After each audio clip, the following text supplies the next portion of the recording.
दयानंद तिवारी आपका हार्दिक स्वागत, हार्दिक अभिनंदन करता हूं दोस्तों। और आज हम आप एक नए टॉपिक पे, एक नए संदर्भ पे बातचीत करेंगे और वो है आपका सल्तनत कालीन इतिहास लेखन। और यहाँ से आपके जो भी प्रश्न बनते हैं वो संदर्भित ग्रंथ आपसे पूछ लिए जाते हैं, उन ग्रंथों के लेखक आपसे पूछ लिए जाते हैं, या उनमें यदि कोई बहुत ही महत्वपूर्ण ऐतिहासिक सामग्री या ऐतिहासिक जानकारी मिलती है तो उनसे भी आपके प्रश्न यहाँ से समय समय पे पूछे जाते हैं और आगे भी आपसे पूछे जाते रहेंगे। तो एक बहुत ही महत्वपूर्ण टॉपिक है और इस महत्वपूर्ण टॉपिक पे चर्चा करेंगे। और चर्चा करने से पहले वही एक छोटा सा परंपरागत निवेदन कि प्लीज जो है एक बार अपने अपने लेवल से आप लोग शेयर कर दीजिए।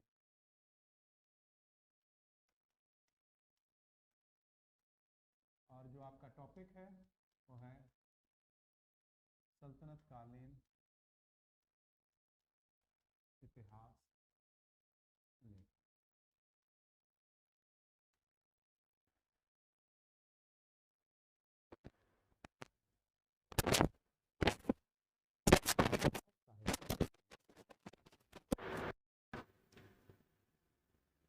मेरे ख्याल से अभी वॉइस क्लियर होगी।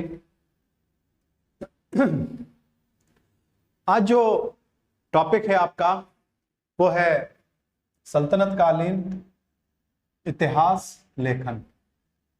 मीन्स इसके अंतर्गत जितने भी आपके सल्तनत काल के ऐतिहासिक ग्रंथ हैं, उनके लेखक हैं, या उन ग्रंथों में कोई भी ऐसी जानकारी जो आपका ऐतिहासिक दृष्टिकोण से बहुत ही महत्वपूर्ण है, उनसे भी आपके प्रश्न बनते हैं।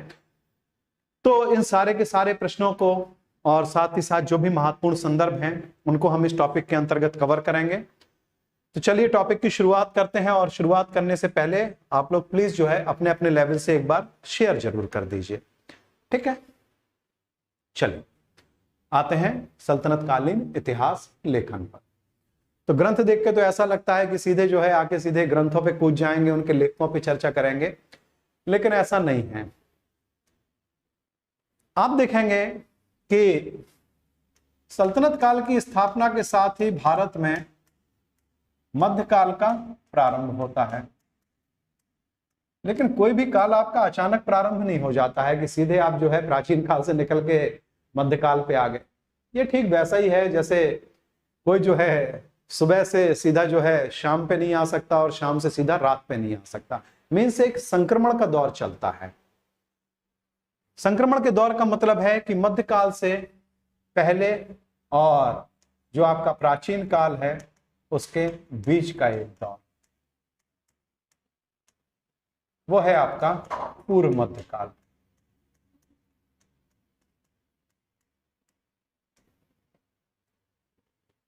और इसको इसलिए बता रहा हूं क्योंकि पूर्व मध्यकाल में आपका एक इतिहासकार आ जाएंगे, अलबरूनी। तो सल्तनत कालीन इतिहासकार तो वो थे नहीं कि भाई दिल्ली सल्तनत के किसी सुल्तान के संरक्षण में रहते हुए उन्होंने जो है इतिहास लेखन किया हो, ऐसा कतई नहीं था। लेकिन अलबरूनी की जो पुस्तक है किताबुल हिंद या तहकीक हिंद, उससे पूर्व मध्यकाल या मध्यकाल के विषय में जानकारी मिलती है और उनसे आपके समय समय पे आपके प्रश्न भी बनते हैं, ठीक है। मीन्स सल्तनत कालीन इतिहास लेखन में केवल एक इतिहासकार ऐसे रहेंगे जिनका सल्तनत काल से कोई मतलब नहीं है। मतलब इस सेंस में नहीं है कि किसी भी सुल्तान के संरक्षण में रहते हुए उन्होंने अपना इतिहास लेखन नहीं किया है, ठीक। लेकिन फिर भी चूंकि पूर्व मध्यकाल और मध्यकाल के विषय में उनके इतिहास लेखन से जानकारी मिलती है, इसलिए उनको भी हम सल्तनत कालीन इतिहास लेखन के अंतर्गत शामिल करेंगे, अपवाद स्वरूप ही सही, ठीक। पहली चीज तो इसको बताने का उद्देश्य ये था। दूसरी चीज, जब भी हम सल्तनत कालीन इतिहास लेखन की बात करते हैं तो आप देखेंगे कि जैसे ही दिल्ली सल्तनत की स्थापना होती है तो इसकी स्थापना के साथ ही भारत में इतिहास लेखन की एक व्यवस्थित परंपरा भी प्रारंभ होती है। सल्तनत काल की इतिहास से स्थापना से इतिहास लेखन की व्यवस्थित परंपरा, प्रारंभ होती। तो इसका मतलब है कि इसके पहले आपकी जो परंपरा थी इतिहास लेखन की, वो व्यवस्थित नहीं थी। तो भारत में इतिहास लेखन की जो व्यवस्थित परंपरा है, ये प्रारंभ आपकी कब से हो रही है? दिल्ली सल्तनत की स्थापना से, पहली चीज। और इसके पहले की जो व्यवस्था थी वो अव्यवस्थित थी। अव्यवस्थित का मतलब है कि कुछ एक राजा महाराजाओं ने जो है इतिहासकार नियुक्त कर दिए, जो घटनाओं को लिख रहे हैं, लिपिबद्ध कर रहे हैं, लेकिन एक प्लान तरीके से इतिहास लेखन करना या उसी के लिए आप इतिहासकार अपॉइंट करें, ऐसा उल्लेख जो है प्राचीन काल में नहीं मिलता। तो एक व्यवस्थित परंपरा प्रारंभ हुई, और ये जो आपकी इतिहास लेखन की जो परंपरा थे, इसके अंतर्गत दो पक्ष या आपके दो प्रकार की विचारधाराएं दिखते हैं। और ये जो आपकी इतिहास लेखन की दो विचारधाराएं हैं, ये परस्पर विरोधी विचारधाराएं हैं। एक विचारधारा आपकी कहलाती है उलेमाई विचारधारा, और इसको फॉलो करने वाले जो आपके इतिहासकार थे वो उलेमाई इतिहासकार कहलाए, और इनके द्वारा जो इतिहास लिखा गया उसको कहा गया उलेमाई इतिहास लेखन। तो उलेमा का तो शब्द ही आप पकड़ लेंगे तो आपको समझ में आ जाएगा कि उलेमा आपके धर्म के प्रधान होते हैं। मीन्स ऐसे इतिहासकार जिन्होंने अपने इतिहास लेखन में दो चीजों को महत्व दिया हो। ये दो चीजें आपकी कौन कौन सी हैं? तो पहली चीज है धर्म, और दूसरी चीज है कुलीनता। तो ऐसे इतिहासकार आपके कहलाए उलेमाई इतिहासकार, और उनके द्वारा जो इतिहास लेखन किया गया वो कहलाया उलेमाई इतिहास लेखन। पहला शब्द क्या लिखा हुआ है? धर्म। तो धर्म का यहां पे मतलब काहे से है? इस्लाम। कि इन इतिहासकारों ने इस्लाम का संरक्षण किया है, और साथ ही साथ अपने संरक्षित सुल्तानों से यह अपेक्षा भी की है कि आप जो है इस्लाम का प्रचार प्रसार करें, कैसे भी करें आप करें। और दूसरा मैंने शब्द लिखा हुआ है वो है कुलीनता। तो कुलीनता का इन लोगों से मतलब ये था कि जो भी आपके आए हुए थे सुल्तान, ये सारे के सारे तुर्क से आए थे, तो ये थे तुर्की मुसलमान। मीन्स इतिहास लेखन में इनका भी टेम्पो हाई किया है। मीन्स इनके अनुसार जो कुलीन हैं और सभ्य हैं वो केवल और केवल कौन है? तुर्की मुसलमान। और इसके अलावा जितने भी भारत में रहने वाले लोग हैं वो सारे के सारे अकुलीन लोग हैं, चाहे वो आपके हिंदू हैं, बौद्ध हैं, जैन हैं, या ऐसे मुसलमान या ऐसे हिंदू जिन्होंने धर्म परिवर्तन किया हो, मीन्स भारतीय मुसलमान। तो ये इनके कुलीन हैं। और अकुलीन लोग कौन हैं इनके अनुसार? अकुलीन लोग हैं भारतीय मुस्लिम, और भारतीय मुस्लिमों के साथ साथ जितनी भी अन्य कम्युनिटीज के लोग, ये सारे के सारे अकुलीन लोग। इसको आपको क्यों जानना है? इसको आपको इसलिए जानना है क्योंकि आगे जब आप मध्यकालीन इतिहास पढ़ते हैं, तो अगर आप इस आइडियोलॉजी को, इस विचारधारा को यदि आप समझे हैं, तो किसी भी इतिहासकार का यदि कथन आ जाता है तो उस कथन को सही करना जो है आपके लिए बाएं हाथ का खेल हो जाता है, पहली चीज। दूसरी चीज, कई आपको ऐसे संदर्भ आगे चल के मिलते हैं जो कंफ्यूजन क्रिएट करते हैं, और जब कंफ्यूजन बनी रहती है तो जो चीजें होती हैं वो रुचिकर होने के बावजूद भी आसानी से याद नहीं होती हैं। मीन्स इतिहास लेखन में दो विचारधाराएं, एक उलेमाई इतिहास लेखन या उलेमाई विचारधारा, ऐसी विचारधारा जिसने जो है धर्म और कुलीनता को अपने इतिहास लेखन में महत्व दिया हो, वो आपके उलेमाई इतिहासकार। और दूसरे इसी की विरोधी विचारधारा मीन्स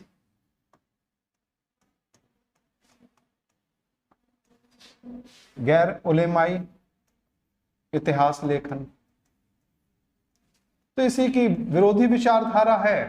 विरोधी विचारधारा का मतलब ही हो गया कि इन दोनों को उन्होंने धर्म और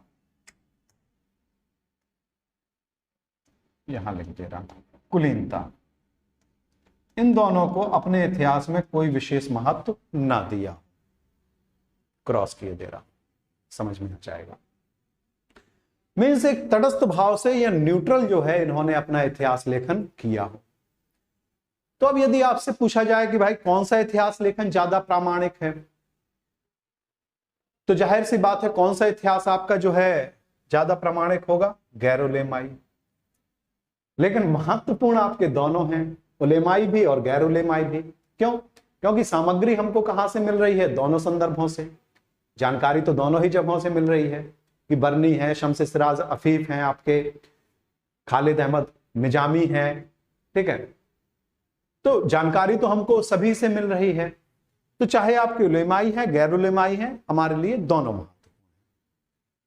अब एक स्वाभाविक प्रश्न, इसका स्क्रीनशॉट लीजिए, फिर आगे बढ़ते हैं। स्क्रीनशॉट ले लीजिए आप लोग। चलिए सभी लोगों को गुड इवनिंग। चलिए कमेंट्स लिए ले रहे हैं। चलिए एक बार अपने अपने लेवल से आप लोग शेयर कर दीजिए, ठीक है। शेयर कर दीजिए आप लोग अपने अपने लेवल से। चलिए आगे बढ़ते हैं। अब दोनों का एक एक एग्जाम्पल आप ले लो तो आपके लिए, और ऐसा एग्जाम्पल उठाएंगे जहां से आपका प्रश्न बनता है। आपके या सल्तनत काल में आपके उलेमाई इतिहासकार ही थे। मीन्स ऐसे इतिहासकार जिन्होंने अपने लेखन में धर्म को भी महत्व दिया है और कुलीनता को भी महत्व दिया है। धर्म का मतलब इस्लाम और कुलीनता का मतलब आप समझ गए, तुर्की मुसलमान। और इसमें जो सबसे महत्वपूर्ण नाम है वो है बर्नी का। मीन्स बर्नी ने अपने इतिहास लेखन में धर्म और कुलीनता दोनों को प्रश्रय दिया है। तो एक चीज तो स्पष्ट है कि बर्नी भी भारतीय मुसलमान नहीं था। बर्नी के जो पूर्वज थे वो तुर्की से आए हुए थे, ठीक है। तो ये भी तुर्की मुसलमान था और इनके अनुसार यही कुलीन भी। तो बर्नी ने 2 ग्रंथ लिखे हैं, आगे चल के उन पे भी चर्चा होगी। एक है आपका तारीखे फिरोज शाही, और दूसरा जो ग्रंथ है वो है फतवाए जहांदारी।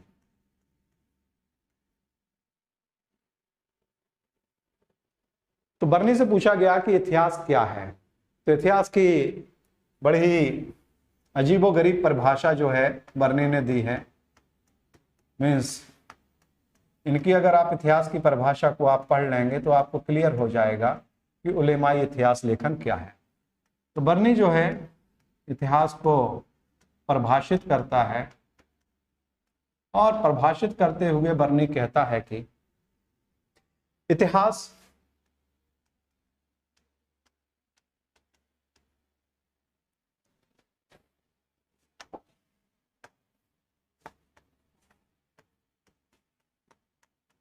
कुलीन लोगों या कुलीनों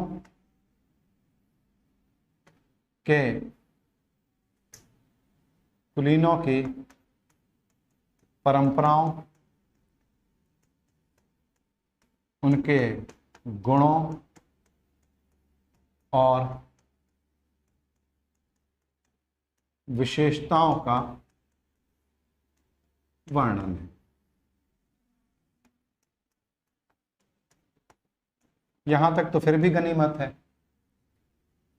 कि कुलीनों की परंपराओं, गुणों और विशेषताओं को यदि आप बता रहे हैं तो वही है इतिहास। मीन्स अकुलीन लोग आपके जो है इतिहास के अंतर्गत उनको कोई महत्व नहीं है। फिर आगे वो लिखता है कि इतिहास विज्ञान है। तो ये बात तो बढ़िया लिख रहा है, लेकिन आगे आके फिर ये गड़बड़ा जाते हैं, लड़खड़ा जाते हैं।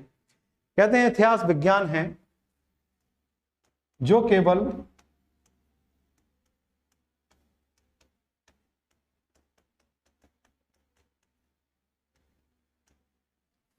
कुलीनों को ही बोध देता है। बोध का मतलब है कि एक दृष्टि विकसित करना, बोध देता है। और इसलिए बोध देता है क्योंकि इन्हीं के पास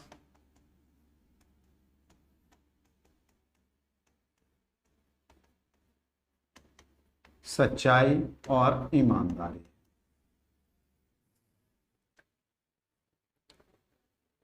तो ये जो बर्नी की परिभाषा है इतिहास की, इस परिभाषा से ही आपको स्पष्ट हो गया होगा कि इतिहास कुलीनों की परंपराओं, गुणों और विशेषताओं का वर्णन है। इतिहास विज्ञान है जो केवल कुलीनों को ही बोध देता है, एक दृष्टिकोण उनमें विकसित करता है, क्योंकि कुलीनों के पास ही सच्चाई और ईमानदारी है।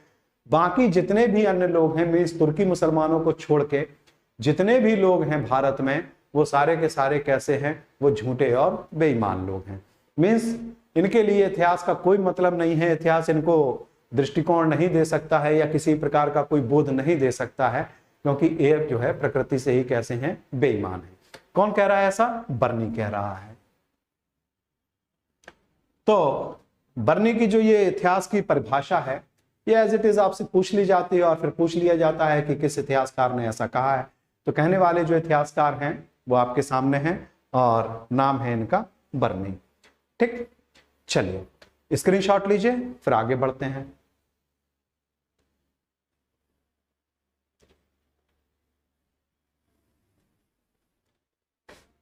अब इसके बाद में बर्नी कहता है कि एक इतिहासकार को कैसा होना चाहिए।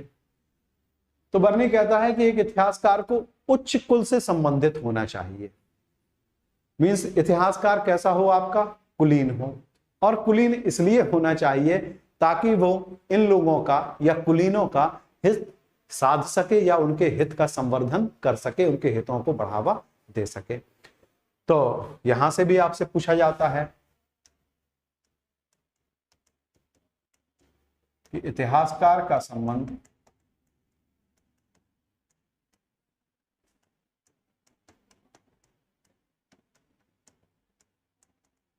कुलीन वर्ग से होना चाहिए ताकि वह इनका मतलब कुलीनों का, इनका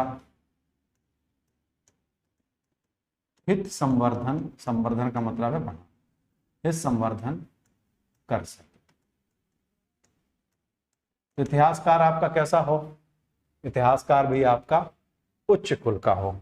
निम्न कुल का इतिहासकार होगा। निम्न कुल का मतलब है कि आपका चाहे भारतीय मुसलमान हैं और चाहे भारत में रहने वाले जितने भी धर्मों के लोग हैं, मीन्स इनको कोई अधिकार नहीं है कि इतिहासकार बन सके। और अगर बन भी गए तो एक अच्छे इतिहासकार नहीं बनेंगे, क्योंकि जो है वो कुलीनों का हित को बढ़ावा नहीं दे पाएंगे। ऐसा कहने वाले कौन है? बर्नी है। तो ये तो इन्होंने बात की कुलीनता की, और साथ ही साथ बर्नी धर्म को भी विशेष महत्व देता है। तो वो कहता है कि सुल्तान को कैसा होना चाहिए। तो वो कहता है कि सुल्तान को या एक आदर्श सुल्तान को इस्लाम का संरक्षण करना चाहिए और शरीयत के नियमों को लागू करना चाहिए। मीन्स जो इस्लामिक नियम कानून हैं उनको समाज में लागू करे और साथ ही साथ इस्लाम का संरक्षण भी करे। तो यहां से यह कथन भी इनका महत्वपूर्ण है कि सुल्तान को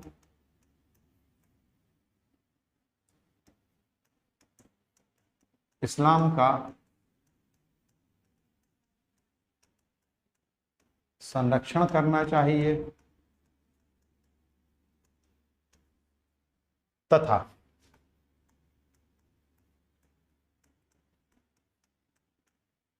शरीयत के नियमों को समाज में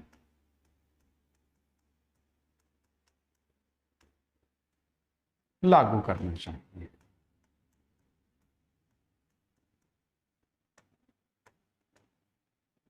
किसका कथन है? यह है बर्नी। मीन्स यहां पे ये इस्लाम के संरक्षण की बात कर रहे हैं, धर्म को महत्व दे रहे हैं, और यहां पे जो है कुलीनों के संरक्षण की बात कर रहे हैं। मीन्स कुलीनता और धर्म दोनों को जो है इन्होंने अपने इतिहास लेखन में महत्व दिया है, इसलिए इनको माना जाता है उलेमाई इतिहासकार, या ऐसे इतिहासकार जो उलेमाई परंपरा का वहन कर रहे थे या उसको लेकर चल रहे थे। चलिए कमेंट्स ले रहे हैं।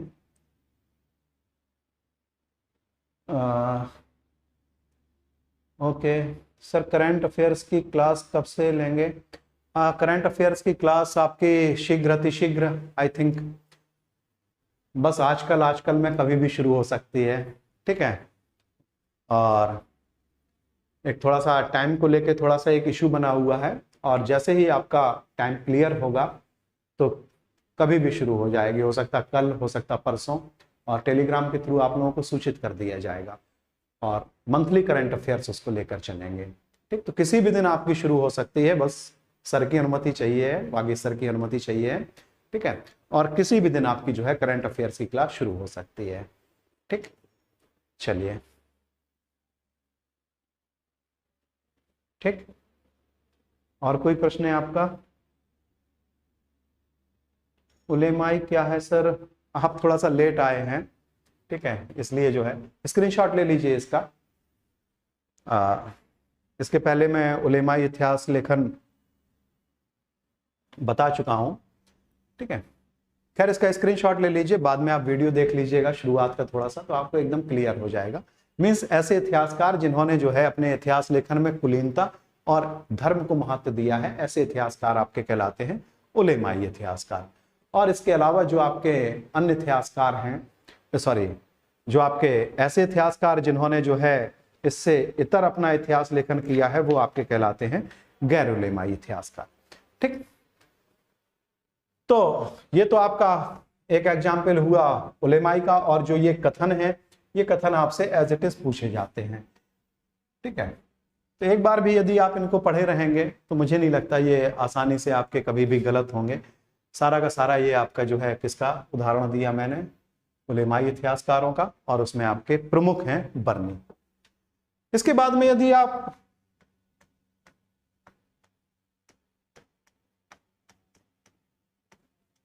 गैर उलेमाई इतिहास लेखन पे आप आएंगे तो ये इतिहासकार बहुत ही सीमित संख्या में हैं, और इसमें जो प्रमुख हैं वो हैं अमीर खुसरो।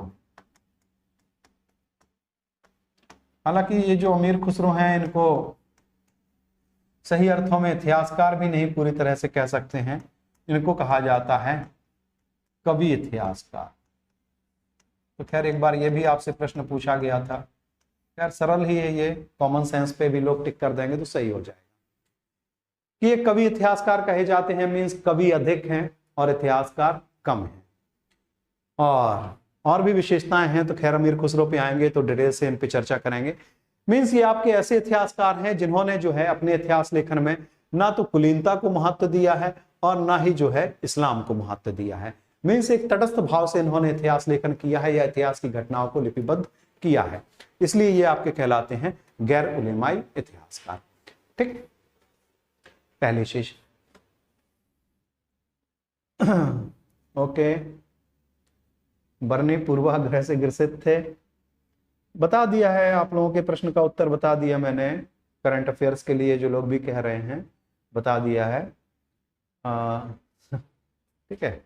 चलिए आगे बढ़ते हैं।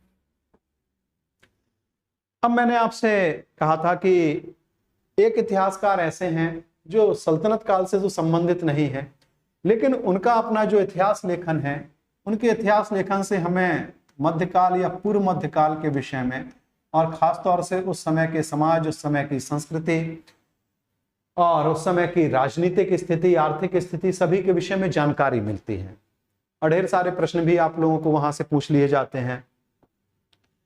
और वो जो इतिहासकार हैं वो हैं आपके अल-बरूनी।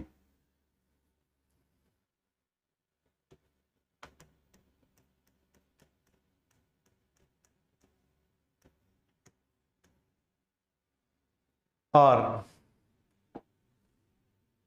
इतिहास में जब भी चर्चा होती है आपके, तो ऐसा हो ही नहीं पाता है कि अल-बरूनी पे चर्चा ना हो और प्रश्न ना बने अल-बरूनी से। तो ये जो अल-बरूनी हैं, अल-बरूनी का पहली चीज तो यही जान लीजिए, हम आप लोग अल-बरूनी अल-बरूनी इतना बोलते हैं कि इनका वास्तविक नाम ही गायब हो जाता है। अल-बरूनी का वास्तविक नाम था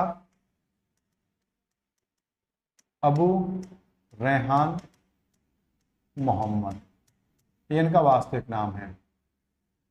जैसे इब्न बतूता का वास्तविक नाम था अबू अब्दुल्ला मोहम्मद। इब्न बतूता बेचारे के कुल का नाम था, लेकिन कुल का नाम इतना लोकप्रिय हो गया कि वास्तविक नाम जो है गौड़ हो गया और जो कुल का नाम था वो प्रभावशाली हो गया। लेकिन कभी ना कभी पूछा जरूर जाएगा वास्तविक नाम। और जो अल-बरूनी हैं, अल-बरूनी के विषय में ये कहा जाता है कि ये एक विद्वान व्यक्ति था और कई भाषाओं का ये आपका ज्ञाता था। अरबी है, फारसी है, फिर आगे चल के इन्होंने संस्कृत वगैरह भी सीख ली, तो कई भाषाओं का ये ज्ञाता था। और साथ ही साथ एक विशेष चीज में इनकी रुचि थी, और वो रुचि थी इनकी विज्ञान में भी थी, गणित में भी थी, और गणित और विज्ञान दोनों को मिला देंगे तो आपका खगोल। और खगोल में जब आपकी रुचि हो जाएगी तो ऑब्वियसली आप बन जाएंगे ज्योतिषी या ज्योतिष। ज्योतिष को मैं घेर रहा हूं, घेर क्यों रहा हूं वो आप आगे देखेंगे।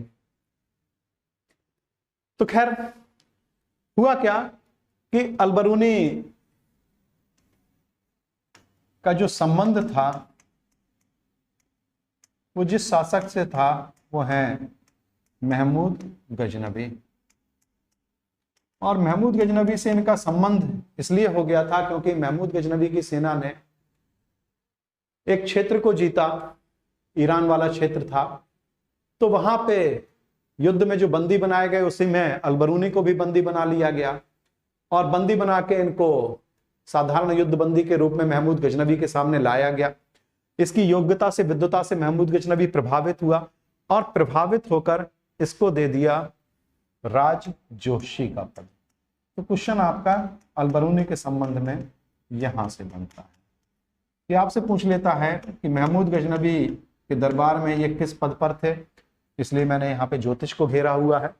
और फिर आपसे पूछ लेता है कि अल-बरूनी किसके साथ में भारत आया, तो भारत किसके साथ में आया, ये आया महमूद गजनबी। मीन्स यहां से आपके प्रश्न बनते हैं और कभी ना कभी आपका प्रश्न यहां से भी बनेगा कि इसका वास्तविक नाम क्या था। तो अबू रेहान मोहम्मद। बाकी ये चीजें इतनी महत्वपूर्ण नहीं है, हालांकि ये भी पूछ लेता है कि संस्कृत सीखने वाला प्रथम अरबी यात्री कौन था या पुराणों का अध्ययन करने वाला, तो खैर वो चर्चा आगे आएगी। ठीक है, स्क्रीनशॉट लीजिए आप लोग, आगे बढ़ेंगे।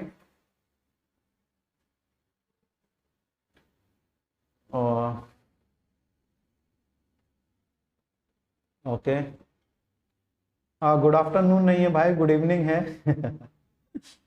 चलिए, क्लास की टाइमिंग अभी क्लियर नहीं है, लेकिन जैसे ही आपकी क्लास की टाइमिंग आपकी क्लियर होगी, ठीक है, उसी को लेके थोड़ा सा डाउट बनी हुई है, वैसे ही जो है करंट अफेयर्स पे कूद जाएंगे। ठीक है, चलिए। और अल-बरूनी जो है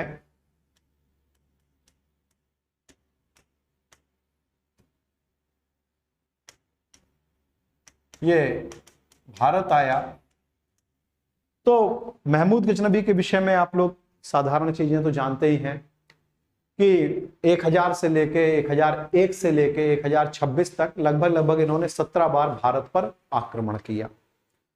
और इन्हीं आक्रमणों के दौरान जो है अल-बरूनी भारत आया। तो ये जो भारत आया, तो यहां पे आप दो संदर्भ याद रखेंगे कि कब आया और दूसरा जो है किसके साथ आया। इन दोनों से आपका प्रश्न बनता है।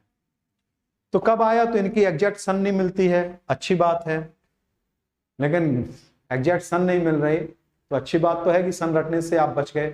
तो आपसे जो क्वेश्चन पूछता है वो शताब्दी करके पूछ लेता है कि किस शताब्दी में आया। तो आप देख रहे हैं कि 1001 से लेके 1026 तक आक्रमण हो रहे हैं। मीन्स 1000 को जैसे ही आपने पार किया वैसे ही आपकी शुरू हो गई आपकी कौन सी शताब्दी, 11वीं शताब्दी। तो ये जो आपकी शताब्दी है, तो विकल्प भी आपको देता है 9वीं शताब्दी, 10वीं शताब्दी, 11वीं शताब्दी। तो याद रखिएगा ये जो भारत आया था ये आया है 11वीं शताब्दी में।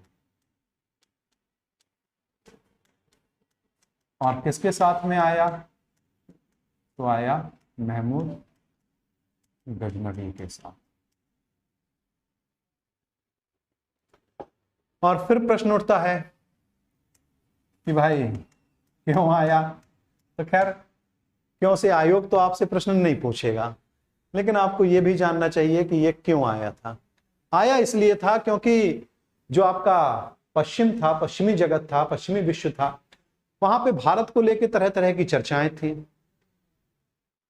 और चर्चाएं होना स्वाभाविक भी थी क्योंकि हर क्षेत्र में भारत ने जो है अभूतपूर्व उपलब्धियां अर्जित की थी। तो बचपन से ही इसने जो है भारत के विषय में सुना था, तो इसको जो है जिज्ञासा थी भारत को जानने की, और जानने की क्या, यहाँ के कल्चर को जानने की। और इसी जिज्ञासा ने जो है इसको भारत आने को बाध्य कर दिया। तो आने का इनका कारण भी बड़ा स्पष्ट था। क्यों आए थे, तो ये आए थे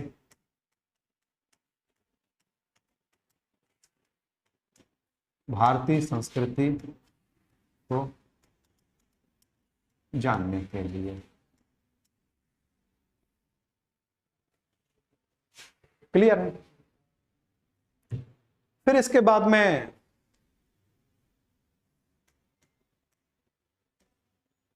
भारत में आपसे पूछ लेता है कि ये कितने वर्षों तक रहा। तो भारत में ये 10 वर्ष तक रहे। और जो इनकी जिज्ञासा थी भारत को जानने की, तो अगर आप किसी भी कल्चर को आप जानना चाहते हैं तो कल्चर को जानने के लिए जरूरी है कि आप वहां के लोगों से बातचीत कर सकें। अब ये तो ठहरे अरब के, और दूसरी जरूरत क्या थी कि आप जो है यहाँ पे जो ग्रंथ हैं उनका आप अध्ययन करें। तो दोनों ही चीजों के लिए जानने की जरूरत थी कि आप यहाँ की भाषा को आप जानें। और ग्रंथों का अध्ययन करना है तो ज्यादातर ग्रंथ आपके लिखे गए थे संस्कृत में, मीन्स आप संस्कृत भाषा को भी जानें। तो भारतीय संस्कृति को जानने की जिज्ञासा ने ही इसको प्रेरित किया, क्या सीखने के लिए, संस्कृत सीखने के लिए। मीन्स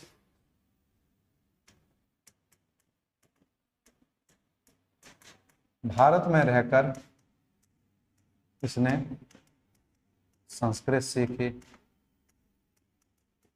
और संस्कृत सीखने के बाद इन्होंने धर्म ग्रंथों का अध्ययन किया, और 2 ग्रंथ इन्होंने विशेष रूप से पढ़े। कई ग्रंथ पढ़े थे, 2 की विशेष चर्चा आई, पुराण और गीता। तो आपसे क्वेश्चन पूछ लेता है कि पुराणों का अध्ययन करने वाला पहला अरबी यात्री कौन था या अरबी लेखक कौन था, अल-बरूनी। और गीता का इसलिए महत्वपूर्ण है, आज तक गीता से इन्होंने प्रश्न नहीं पूछा है। अल-बरूनी जिस ग्रंथ से सबसे ज्यादा प्रभावित था वो है गीता। तो गीता से ये सबसे ज्यादा प्रभावित हुआ, और इसके शान में कई कसीदे भी इन्होंने गढ़े कि किसी भी प्रकार की हमारी चाहे लौकिक प्रॉब्लम हो, लौकिक का मतलब इस लोक से संबंधित, और किसी भी प्रकार की पारलौकिक समस्या हो, मीन्स परलोक से संबंधित, ईश्वर, आत्मा, स्वर्ग, नरक, इस प्रकार की सभी का समाधान अगर कहीं मिल सकता है तो वो मिल सकता है कहां पर, गीता में। गीता की वो भूरी भूरी प्रशंसा करता है। ठीक, तो अगर आपसे क्वेश्चन पूछता है कि किस धर्म ग्रंथ से अल-बरूनी सबसे ज्यादा प्रभावित हुआ, तो प्रभावित हुआ था गीता से। और साथ ही साथ पुराणों का अध्ययन करने वाला जो आपका पहला अरबी यात्री है वो आपका कौन है? वो है अल-बरूनी। अब भारत में रह के उसने जो कुछ भी देखा, जो कुछ भी उसने अनुभव किया, तो अपने अनुभवों को इसने अपनी एक पुस्तक में लिपिबद्ध कर दिया और इसने जिस पुस्तक या ग्रंथ की रचना की वो है किताबुल हिंद, या इसी को आप कहते हैं तहकीके हिंद। और हिंदी में अगर आप इसका रूपांतरण करेंगे तो ये हो जाएगा हिंदुस्तान की खोज या भारत की खोज। तो ये इनकी अपनी पुस्तक है अल-बरूनी की। स्क्रीनशॉट लीजिए, आगे बढ़ते हैं। ओके,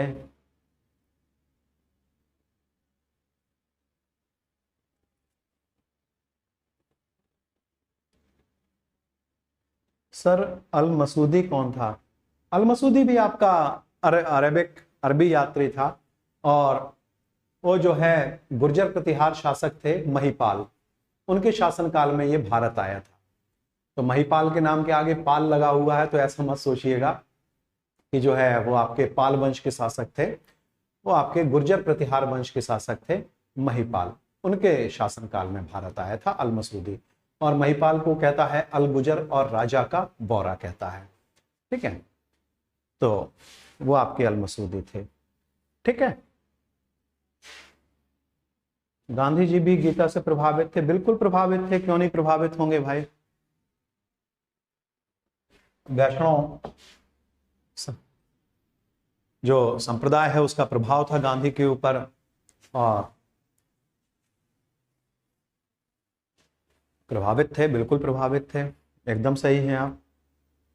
चलिए आगे बढ़ते हैं।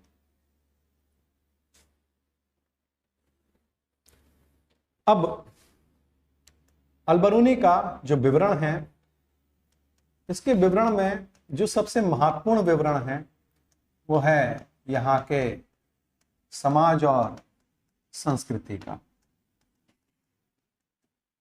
तो दो पक्ष हैं, समाज और संस्कृति। संस्कृति में आपकी सारी चीजें आ जाती हैं, शिक्षा आ जाता है, खान पान आ जाता है, वेशभूषा आ जाती है। ठीक है, तो आपकी जो भी परंपराएं हैं, प्रथाएं हैं, चाहे वो प्रथाएं आपकी धार्मिक हैं, सामाजिक हैं, जो भी आपकी उस समय के सोशल वैल्यूज थी, सामाजिक मूल्य थे, वो सारे के सारे पक्ष आपके शामिल हो जाते हैं संस्कृति में। तो सबसे पहला और सबसे महत्वपूर्ण वर्णन, और इसलिए भी महत्वपूर्ण क्योंकि वहां से आपके सबसे ज्यादा प्रश्न भी बनते हैं, तो भारतीय समाज का ये वर्णन करता है। और समाज का वर्णन करते हुए ये जो है समाज में प्रचलित जो है जाति व्यवस्था की चर्चा करता है। और वो कहता है कि समाज में जो है कई जातियां और उपजातियां निवास करते थे, तो ठीक वैसा ही जैसे कि आज का समाज है। मीन्स वर्ण व्यवस्था जो थी, वर्ण में जब आप पढ़ते हैं कि ऋग्वेद के 10वें मंडल में पुरुष सूक्त से सबसे पहले वर्ण व्यवस्था के विषय में जानकारी मिलती है। और जो आपका वर्ण था, वही जो आपके 4 वर्ण थे, उनमें जब कठोरता आ गई, कठोरता का मतलब है कि अब आपने जिस वर्ण में जन्म ले लिया, आपका जो वर्ण है वही रहेगा। मीन्स आप उसमें किसी प्रकार का कोई संशोधन नहीं कर सकते। तो वर्ण व्यवस्था में अगर कठोरता आ जाती है तो वो व्यवस्था आपकी कहलाती है जाति व्यवस्था। तो वर्ण और जाति में यही एक अंतर है कि वर्ण व्यवस्था में जब कठोरता आ जाएगी वो आपकी जाति व्यवस्था। और जब आप वर्ण की बात करते हैं, वर्ण व्यवस्था की बात करते हैं, तो वर्ण व्यवस्था का मतलब है कि आपके अंदर जो योग्यता हो, उस योग्यता के अनुसार जो है आप अपने वर्ण का सिलेक्शन या चयन कर लीजिए। कि एक ही परिवार में पता पड़ा 5 लोग हैं या 3 भाई हैं, एक भाई को लगता है मैं जो है बहुत अच्छा युद्ध कर सकता हूं, तो वो क्षत्रिय हो गया। एक भाई को लगता है कि नहीं मैं जो है कर्मकांड कर सकता हूं, वो ब्राह्मण हो गया। एक को लग सकता है मैं व्यापार कर सकता हूं, तो वो जो है वैश्य हो गया। तो ऋग्वेद में आपका इस प्रकार की वर्ण व्यवस्था थी कि एक ही परिवार के लोग जो है हो सकता है कि 3 वर्णों के हों। तो ये काहे पे आधारित था? आपकी योग्यता पे, आपकी क्षमता पे आधारित था।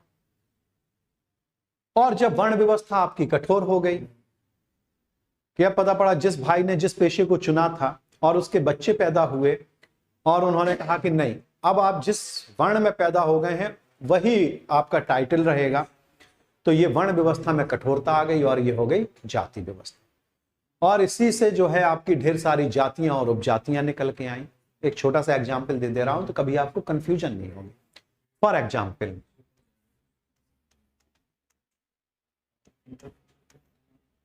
कि ब्राह्मण है और मान लीजिए एक शूद्र, कि ब्राह्मण और शूद्र इनके बीच में अगर शादी हो गई, अब आप कहेंगे सर उतने टाइम पे शादी कैसे हो जाती थी? तो बिल्कुल गांधर्व विवाह, लव मैरिज सदा से हिट रहे हैं, ठीक है, और सनातन रहे हैं। सनातन का मतलब है आदिकाल से चले आ रहे हैं और आदिकाल तक ये चलते रहेंगे, ठीक है।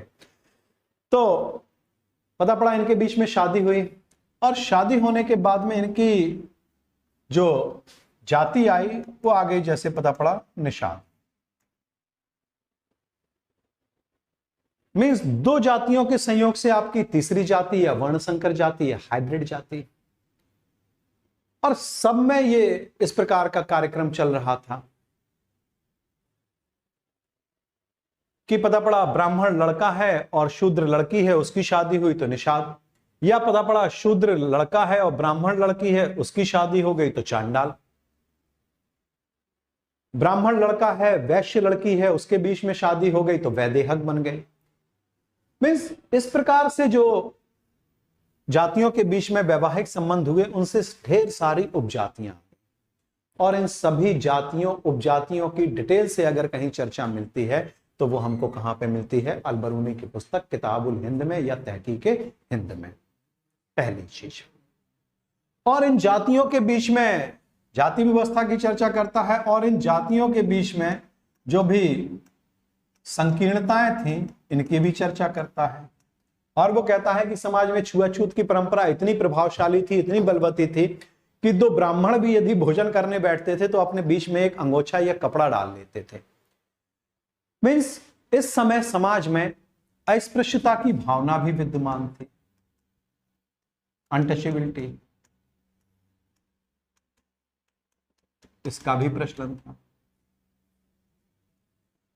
और फिर आगे चल के वो कहता है कि ये अस्पृश्यता की भावना खासतौर से कुछ 8 जातियां थी जिनके प्रति विशेष रूप से प्रचलित थी, और इसको वो कहता है अंत्यज। तो इसको मैंने थोड़ा सा हाईलाइट कर दिया, और हाईलाइट इसलिए कर दिया क्योंकि आपसे प्रश्न जो पूछता है, प्रश्न में आपसे पूछ लेता है अंत्यजों की चर्चा करने वाला इतिहासकार कौन सा है या लेखक कौन सा है, तो अंत्यजों का उल्लेख करने वाला जो प्रमुख इतिहासकार या लेखक है वो है अलबरूनी।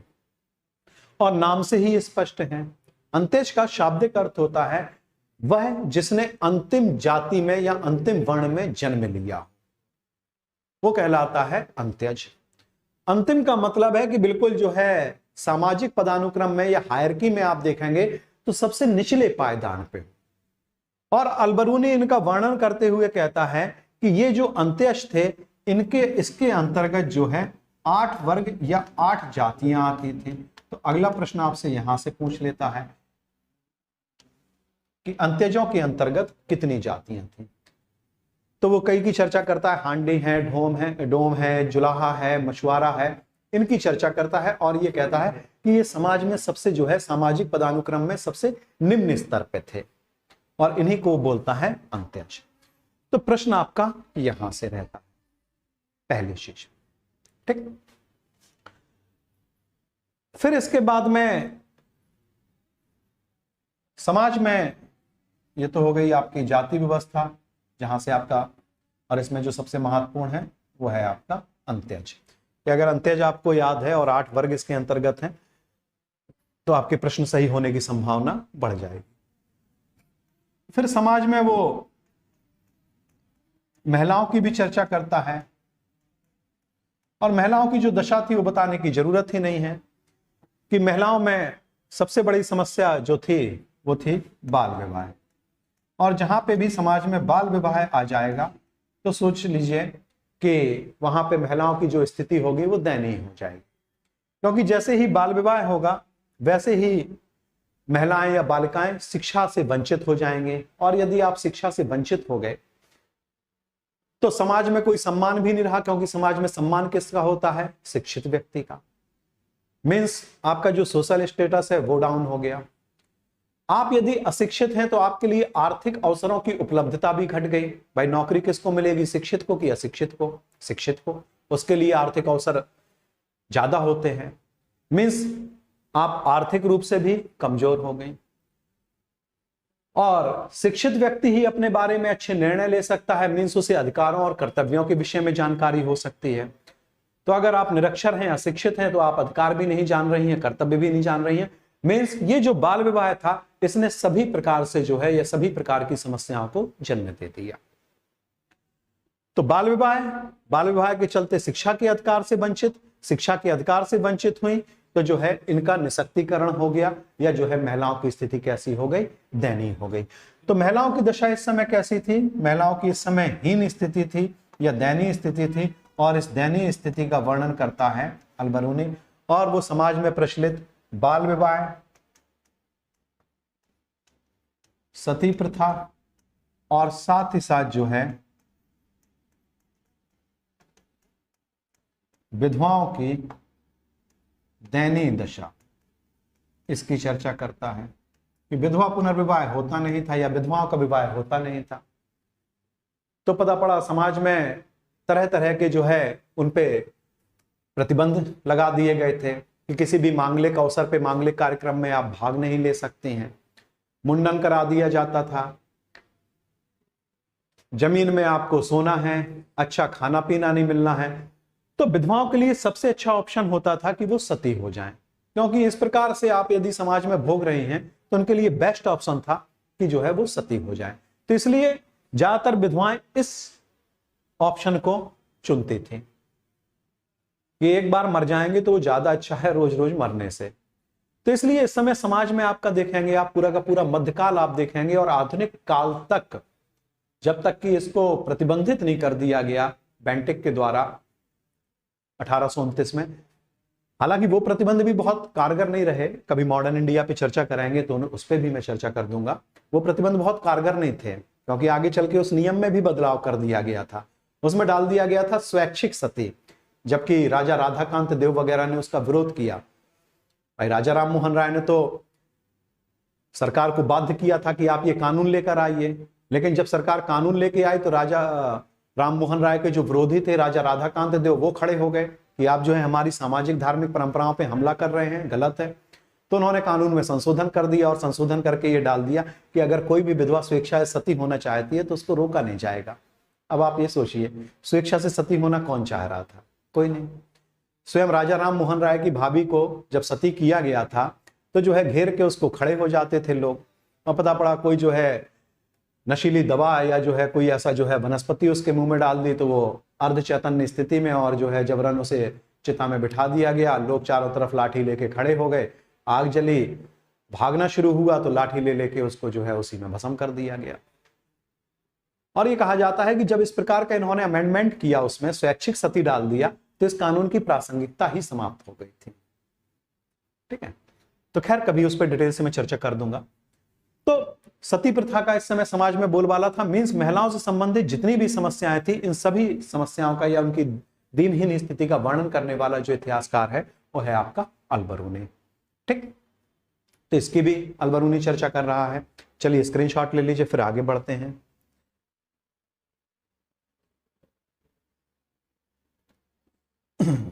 चलिए आगे बढ़ते हैं। अब इसके बाद में अलबरूनी जो है भारत में प्रचलित शिक्षा व्यवस्था की भी चर्चा करता है। ये इंटरेस्टिंग है। इंटरेस्टिंग क्यों है? जाहिर सी बात है, ऑनलाइन शिक्षा तो थी नहीं। ठीक, ऑफलाइन का ही विकल्प था, और ऑफलाइन में भी बड़े सीमित विकल्प होते थे। तो उन सीमित विकल्पों की अलबरूनी चर्चा करता है, और वो कहता है कि भारत में जो वर्णमाला प्रचलित है, भारतीय वर्णमाला में 50 अक्षर होते हैं। ये बता रहा हूं, लिखूंगा नहीं क्योंकि यहां से आपका प्रश्न नहीं आएगा। और वो कहता है कि जो पांडुलिपियां हैं या जो नोट्स हैं, तो आप लोग नोट्स बनाते हैं तो कागज पे आप बना रहे हैं नोट्स, लेकिन जब अलबरूनी भारत में आया उस समय कागज का प्रचलन था ही नहीं। कागज का प्रचलन तो तब हुआ जबकि तुर्क भारत में आए, और दुनिया में सबसे पहले कागज का आविष्कार आपके चीन में हुआ, और फिर वहां से टेक्नोलॉजी होती हुई आई भारत। तो इस समय तक भारत में कागज का प्रचलन नहीं था। तो आपको अगर नोट्स बनाने हैं तो नोट्स बनाने के लिए आप क्या करेंगे, या उस समय के जो कॉम्पिटिटर होते होंगे, प्रतियोगी छात्र होते होंगे, बेचारे क्या करते थे। तो अलबरूनी उनके बारे में भी बताता है। अब वो प्रतियोगी थे या नहीं थे वो नहीं पता, क्योंकि अलबरूनी ने लिखा नहीं है कि वो कौन कौन सी तैयारियां किया करते थे। तो अलबरूनी कहता है कि जो पांडुलिपियां तैयार की जाती थी या नोट्स तैयार किए जाते थे, ये ताड़ के पत्तों पे लिख के तैयार किए, ठीक। तो इसकी भी चर्चा करता है। और फिर वो कहता है कि जो शिक्षा दी जाती थी या छात्रों को जो पढ़ाया जाता था, मास्टर साहब जो छात्रों को पढ़ाते थे वो डिजिटल बोर्ड पे नहीं पढ़ाते थे, बल्कि जो है खड़िया का प्रयोग किया जाता था। तो ब्लैक बोर्ड हो जाता होगा और उसी पे जो है खड़िया के द्वारा लिखा जाता था।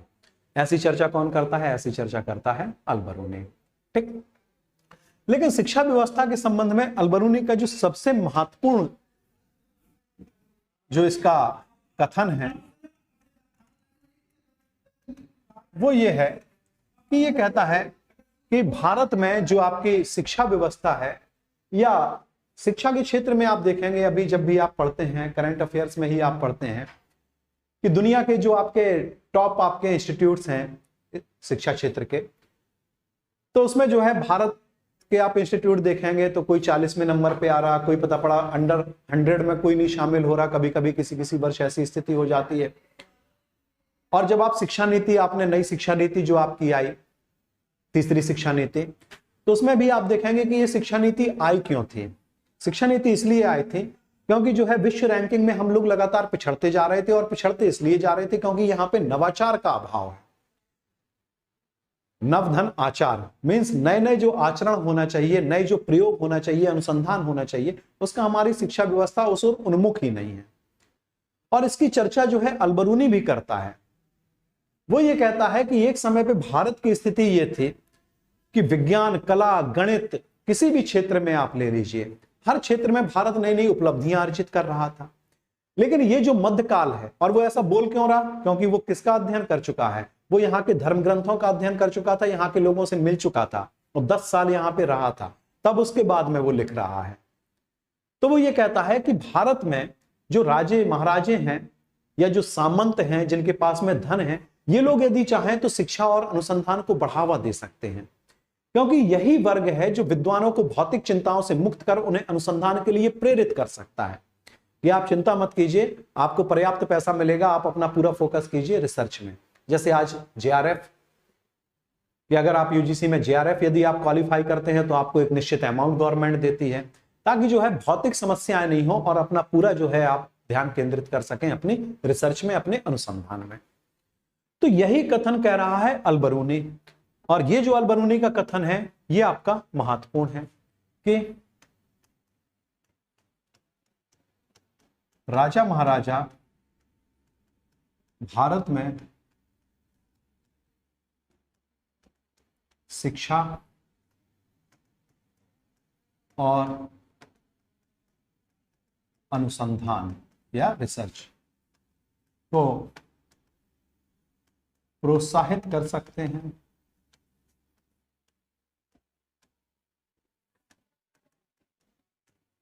प्रोत्साहित कर सकते हैं, क्योंकि यही वह वर्ग है जो विद्वानों को, विद्वानों का मतलब है जो भी आपके रिसर्च स्कॉलर हैं, विद्वानों को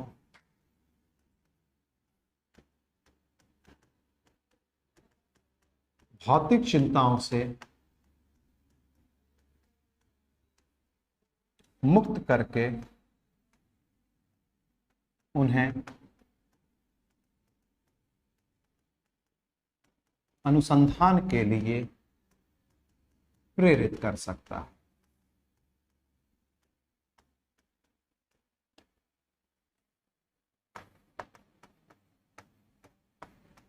और उसके आगे कहता है लेकिन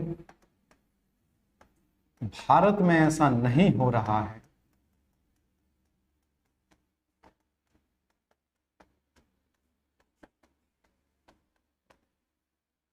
नहीं हो रहा है, अतः यहां पर ज्ञान विज्ञान की धारा भी अवरुद्ध हो गई है। धारा भी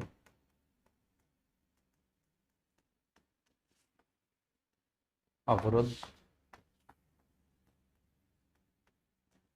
हो गई।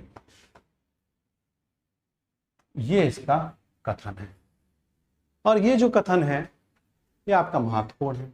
क्यों? क्योंकि ये उस समय की वस्तु स्थिति को या वास्तविक स्थिति को एकदम स्पष्ट कर दे रहा है कि आपका जो ज्ञान विज्ञान है, ज्ञान विज्ञान के क्षेत्र में इस समय कोई प्रयोग नहीं हो रहे थे, कोई नए आविष्कार नहीं हो रहे थे, कि दुनिया पता पड़ा जो है बम बंदूकों से लड़ रही है और आप जो है तलवार लिए बैठे हैं।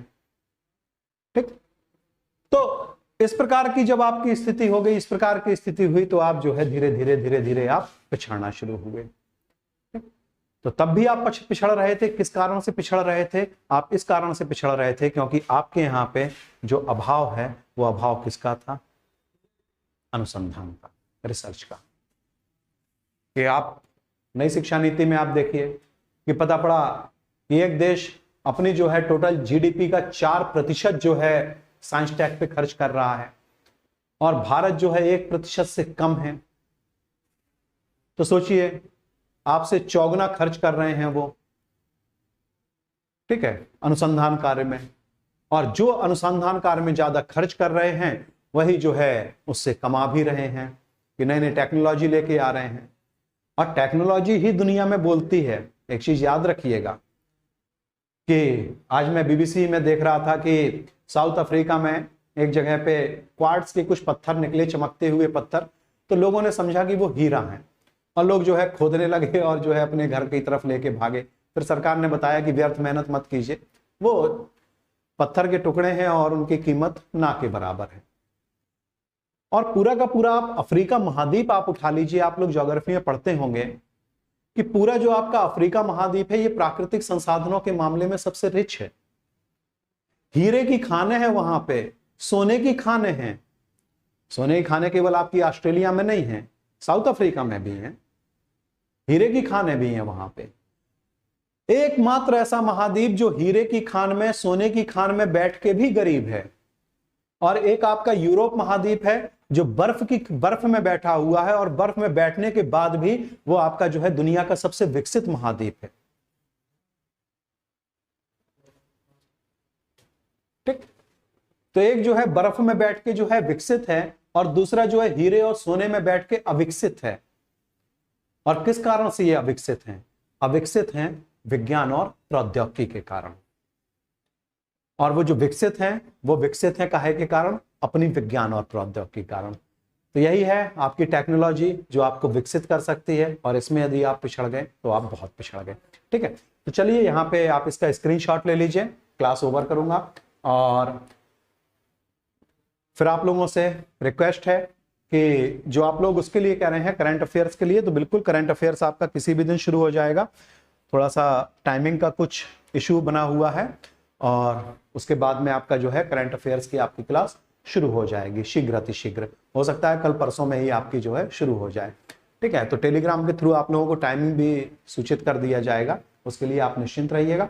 और फिर आप लोगों को ये सूचित करना चाहूंगा कि ये डेमो क्लास है, तो ये मत कहिएगा कि नहीं सर इसको पूरा करा दीजिए। ठीक है, तो ये डेमो क्लास है, और यदि आपको लगता है कि बिल्कुल जो है इस प्रकार से लेके चलेंगे, और लगता क्या है कई ऐसे स्टूडेंट होंगे भी, अभी भी ज्वाइन किए होंगे मुझे, कि जो हमारे ऑनलाइन क्लास में जुड़े हुए हैं हमारे साथ में, जिनकी ऐप पे लगातार क्लास चल रही है। ठीक है, तो उनके भी आप अनुभव साझा कर सकते हैं, और बिल्कुल जो है इसी प्रकार से आपको जो है हम अपनी ऑनलाइन क्लास में या पेड बैच में भी बिल्कुल इसी प्रकार से लेके चलते हैं। तो बिल्कुल यदि आप लोगों को लगता है हमारे अंदर योग्यता है, क्षमता है, तो बिल्कुल आप हमारे साथ में जुड़ सकते हैं, एडमिशन ले सकते हैं। ठीक है, तो चलिए कल मिलते हैं पुनः इसी समय पे। तब तक के लिए आप सभी लोगों को बहुत बहुत धन्यवाद।